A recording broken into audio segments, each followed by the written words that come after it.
स्वागत है। आज हम बात करेंगे भारत में जातियों में विवाह कैसे चालू हुआ। भारत में जातियों का निर्माण कब से हुआ, कैसे हुआ, किन परिस्थिति में हुआ, फिर भारत में जातियों में विवाह कैसे हुआ। आज ये भारत में जातियों में एक चुनौती बना है जो भारत में विकास में या किसी न किसी परिस्थिति में हमारे लिए समस्या है। तो इस बारे में विशेष डिटेल में बात करेंगे। वीडियो पसंद आए तो लाइक कीजिएगा, चैनल पर नया है तो सब्सक्राइब कीजिएगा। आज हम बात करेंगे जातियों में विवाह। भारत में जातियों में विवाह का शुरुआत बहुत पहले न बोला जाए या मुस्लिम आक्रांता आने के बाद ही हुई लगभग। तो भारत में जाति बना, जैसे वर्ण व्यवस्था थी भारत में, सब ब्राह्मण क्षत्रिय वैश्य शूद्र थे।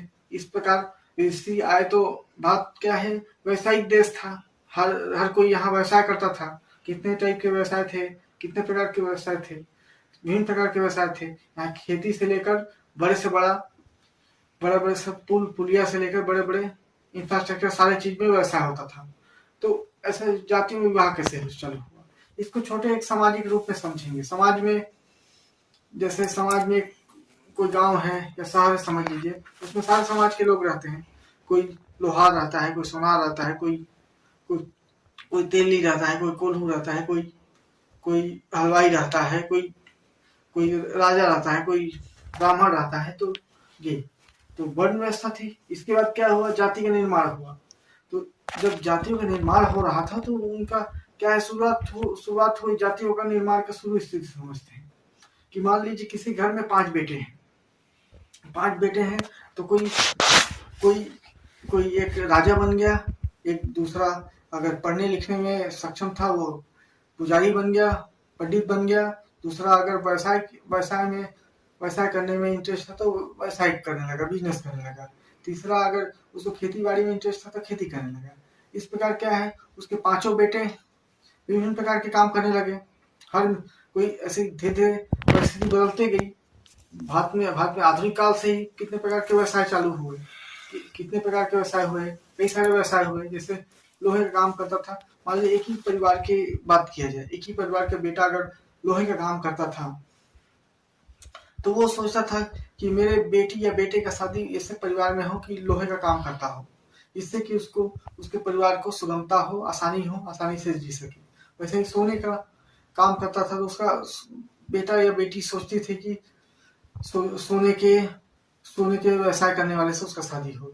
इसी प्रकार जैसे मान लीजिए राजा का बेटा है तो राजा का बेटा ये भी सोचता था कि कहीं भी मेरे बेटे या बेटी का शादी हो तो क्या है, राजा से हो या राजकुमार से हो। वो नहीं सोचता कि उसका बेटा का शादी ब्राह्मण या किसी नीच कुल से हो।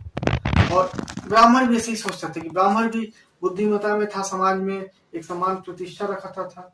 तो सोचता था कि उसके बेटे या बेटी की शादी हो तो पढ़े लिखे पंडितों से हो, जानकार व्यक्ति से हो, जो समाज में शिक्षा देने का काम करता हो।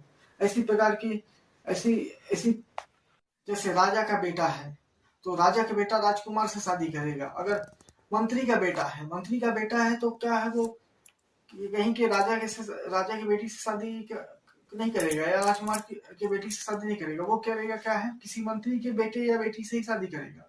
और कोई मान लीजिए सेनापति है तो सेनापति क्या सोचेगा, आधुनिक काल से ही सेनापति का बेटा सोचेगा कि मेरा कहीं किसी राज्य के सेनापति के बेटे या बेटी से शादी हो। और कोई सैनिक है मान लीजिए तो सोचेगा कि मेरे बेटा या बेटी की शादी सैनिक से हो।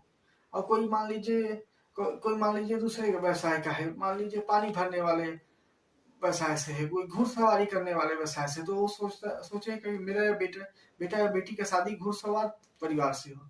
ऐसे देखिए भारत में जातियों में विवाह चालू हो गया। ऐसे भविष्य में आते आते आज देखिए आधुनिक समय में भी जातियों में विवाह आम बात हो गया है।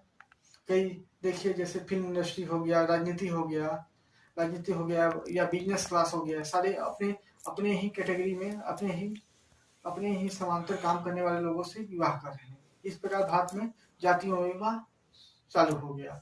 और ये ऐसी रूढ़ी है जो दिन प्रतिदिन चलती ही जा रही है। पता नहीं भारत में कब आधुनिकता आएगा और लोग संपन्न होंगे और जाति बंधन को तोड़ के नए समाज की मुख्य धारा में जैसा उनको उचित लगेगा वैसे। पसंद आए तो लाइक कीजिएगा, चैनल पर नए हैं तो सब्सक्राइब कीजिए।